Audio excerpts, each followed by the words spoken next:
반도체법 재협상이다라고 하는 시장 리스크가 있습니다. K반도체가 우선적인 타깃이 될 수 있을까도 그 우려감으로 제기가 되는데요. 일단은 최근에 반도체주들이 굉장히 좋습니다. 외국인 수급도 확인이 되고요. 그런데 여전히 미국 쪽에 관한 리스크들은 있는 것 같아요. 실질적으로 이제 반도체법 보조금 재협상이라는 게 우리 이제 반도체주들의 어떤 리스크로 다가올 수 있는지 좀 짚어주실 수 있을까요? 네, 지원금을 준다고 했다가 안 준다는 거예요. 사실 이런 경우들은 굉장히 난감하거든요. 그 과거 대통령, 바이든 대통령 때 그 시행을 했고, 그래서 직접 엄청난 금액을 투자해서 미국에 공장을 짓고 있는데, 그에 따른 보조금을 지급받을 것이라는 약속을 분명히 했단 말이죠. 그래서 대통령이 바뀌었다고 해서 이거 뒤집는다라는 건 사실 상식적으로 이해가 되지 않는데, 지금 미국에서 지금 그런 행동을 하고 있다. 라는 게 가장 큰 문제점이고요. 그게 결국은 이제 한국의 어떤 그 반도체 쪽의 기술력이 굉장히 좀 뛰어나고 이걸 견제하기 위한 어떤 저는 구도라고 생각을 하거든요. 실제로 보조금을 지급을 해주려고 했던 그 부분에 대해서 미국 상무부 장관이 미국에 투자한 반도체 업체들에게 제공하기로 했던 이 보조금을 다시 한번 점검해서 이걸 어떻게 이제 조정할지를 지금 이제 계획하고 있다. 이런 얘기가 뉴스화 됐습니다. 그런데 지금 가장 큰 그 보조금에 대한 문제가 나올 수 있는 부분이 바로 삼성전자하고 하이닉스라는 회사죠.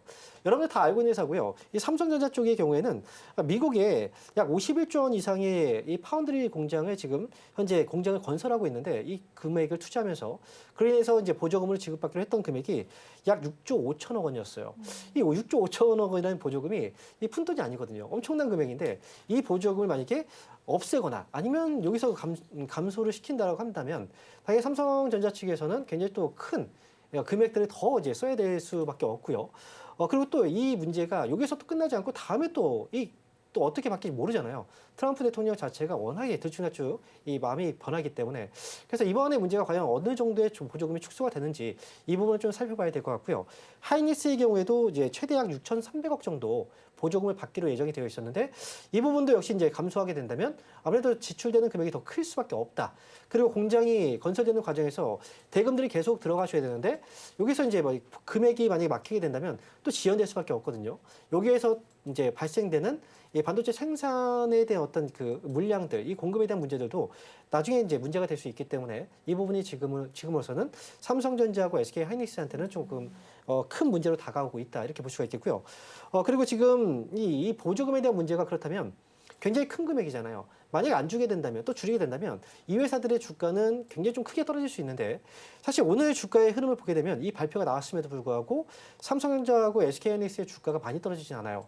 그렇다는 건 이제 완전히 확정되지 않았다라는 점에서일 수도 있어요. 그런데 결국에 우리가 그 트럼프 대통령이 당선 전부터 이제 바이든 대통령을 굉장히 많이 공격했고 이 보조금 정책에 대해서도 이야기를 많이 했었습니다. 아니 관세 매겨서 이 강제력을 들어오게 하면 되는데 굳이 돈을 주냐 이거죠. 그래서 이제 결국은 보조금이 축소될 거라는 그런 전망들이 과거에도 많이 나왔었거든요. 그래서 이 부분이 이제 터진 거기 때문에 어느 정도의 준비될 수 있는 기간들이 좀 있었다. 그래서 이미 뭐 어느 정도 예상했기 때문에 그 전에 주가가 또 빠진 부분들도 이 부분에 있어서 또 미리 선조정이 이루어졌다라고 시장은 반응을 하고 있는 것 같습니다. 네. 사실 시장의 당연한 리스크이긴 하지만 처음 부각받은 리스크는 아닙니다. 이제 보조금 축소에 관한 이야기는 트럼프 취임 전부터 또 계속 나왔던 내용이다 보니까 우리가 일단 증시에는 선 반영됐다라고 좀 해석을 해볼 수가 있겠고요. 그럼 국내 쪽에 관한 정책으로 좀 좁혀보고 싶어요. 이재명 대통령의 1호 공약이죠. 한국판 IRA에 관한 현실 가능성 좀 짚어보고 싶고요.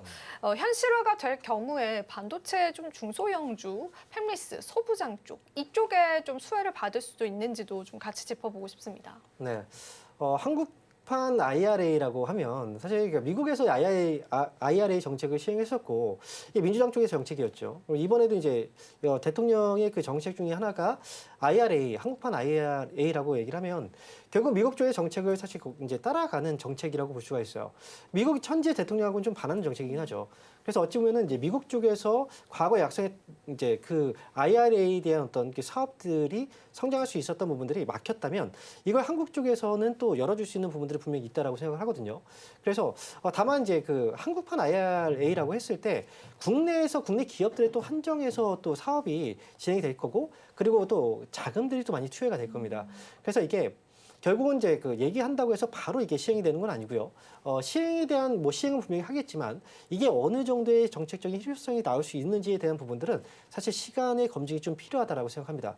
그래서 기대감은 분명히 있을 거예요. 대통령이 바뀌었고 요번에 또 그런 얘기를 첫 번째로 얘기하기를 했기 때문에 이게 대한 기대감은 분명히 좀 있을 거고요. 그리고 반도체 같은 경우에는 분명히 또 이제 앞에서도 뭐 소부장, 뭐 팹리스, 파운드리 이런 이제 반도체 어떤 사업에 있어서는 당연히 최첨단 그 산업에 대한 보조금 지급 자체가 IRA라는 이 정책의 핵심적인 부분이긴 하거든요. 거기에서 또 추가적으로 본다면 2차 전지 쪽인데 사실 우리나라의 그 구도, 산업 구도로 본다면 결국은 국내에 국한되어 있는 부분은 아니에요. 해외 쪽하고 경쟁을 해야 되기 때문에 해외 시장에서의 과연 이제 국내 지원을 통해서 이게 효과를 낼 수 있느냐 이 여부가 되게 중요하거든요. 해외 쪽에서 계속해서 규제를 때려버린다면 국내에서 만약에 지원을 한다고 하더라도 이 숨통이 트이긴 좀 어렵습니다. 그래서 정책에 대한 기대감이 있지만 이게 실효성이 나오기까지는 시간적인 검증이 좀 필요하다 이렇게 볼 수가 있겠습니다.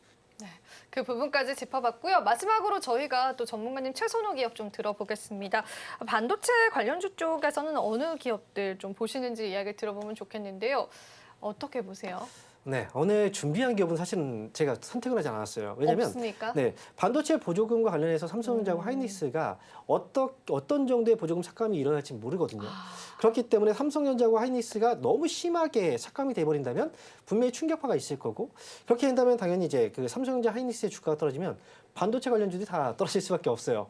그래서 지금으로서는 사실 어떤 종목들을 꼭 집어서 얘기할 수는 없겠지만 만약에 우리가 반도체 쪽을 본다면 앞으로 전망 자체는 좋아요. 그래서 이 종목들에 대해서는 사실 그 지금 당장 사서 뭔가 좀 빠른 수익을 내기 위한 투자하기보다는 차라리 이런 문제가 터졌을 때 조금 분할로 조금씩 사놓고 나중을 준비해 보는 것도 저는 방법이라고 생각을 하거든요. 그래서 어떤 종목을 특정 지어서 보기보다는 이 문제가 끝나고 나서 아마 제가 다시 한번 준비를 해서 어떤 종목이 또 이 안에서 수혜가 될지 그걸 한번 제가 정리를 해드릴게요. 그래서 오늘 같은 경우에는 차라리 삼성전자, 하이닉스 이 종목들에 대해서는 좀 분할로 살짝 사놓고 기다려보는 것도 괜찮다. 이렇게 말씀드리겠습니다.